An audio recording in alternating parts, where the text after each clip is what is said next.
One of the things that we try so hard to do is to educate our community on sexual assault, and that sexual assault is not to ever be blamed on a victim. There are still a lot of false notions out there that a victim is someone that perhaps drank a little bit too much and got themselves into a bad situation. And what we do as an agency is go out there and dispel those myths and help people understand that this has nothing to do with what a victim did. I think one of the most important things for people to understand about sexual assault and sexual abuse is that it knows no bounds. I mean, it affects people of all races, all religions, all socioeconomic status. It's throughout our community. I know from my experience it happens all ages. The youngest patient I've cared for is 3 months, sad to say, and the eldest, 99. I was involved with a sexual assault in Austin about 12 years ago. It is something that has affected me in various ways. Everything changed that night. Everything about myself, who I am, who I trusted, my spirituality, so many things in my life were affected that I really had no idea. I thought it was just something that I could gloss over and pretend really didn't happen. I'm a survivor of child sexual assault perpetrated by my father from the age of 10 to 19. And I really had a hard time dealing with that and didn't tell anyone about it until I was 20 years old and had already been married, and really had a difficult time at first with dealing with it. Hated myself, hated everybody around me, had a lot of rage, a lot of anger. Our volunteers are not like normal volunteers because they actually are trained through a 30-hour classroom training to be able to answer crisis hotline calls from survivors, and also to go to the hospital to meet with survivors to offer emotional support, crisis intervention, and information during that person's time in need.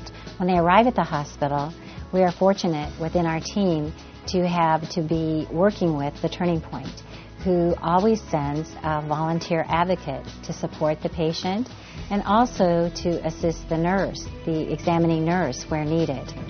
Oh, volunteers are instrumental in our education department. We could not do all of our work without the volunteers. We have a lovely team of dedicated volunteers from the Turning Point and from Junior League of Plano, who provide the bulk of our TAP, our Teen Awareness Program presentation.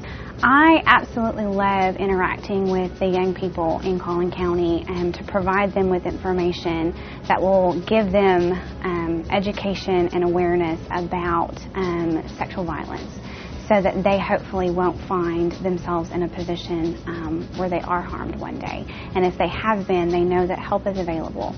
They know that there are resources out there for them, and that they're not alone. Well, being on the board for the Turning Point is a very rewarding experience. It is a lot of hard work.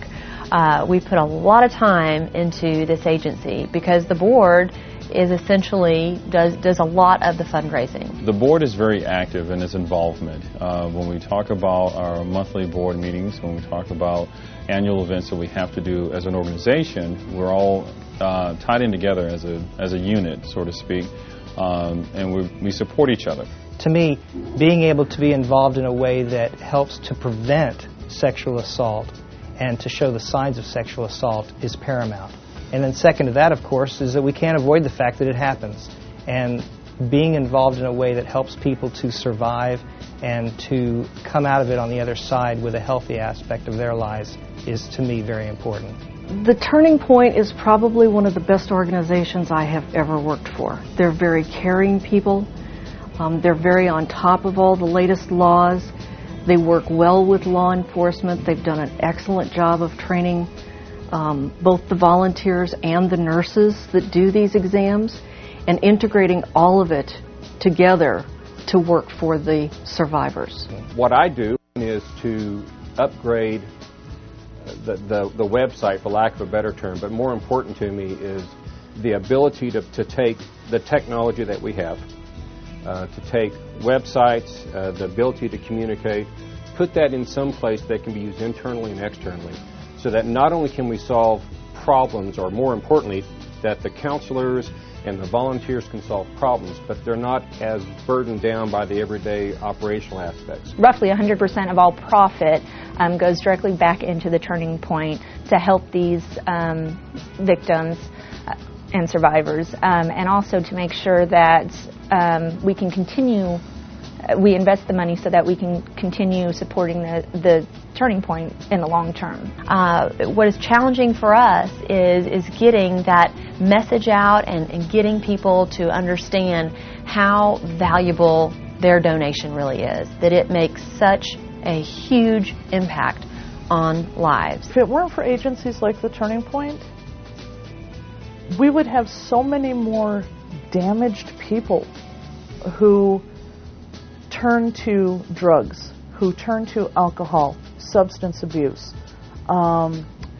prostitution, violence.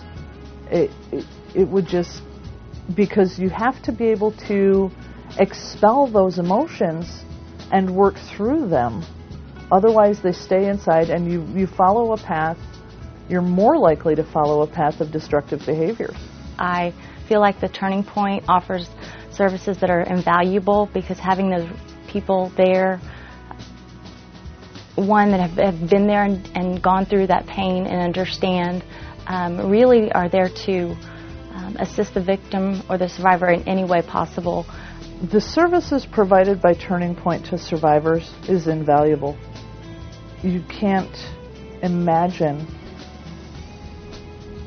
how much it helps a survivor to know that there's somebody there that understands, that cares, and can help them work through it.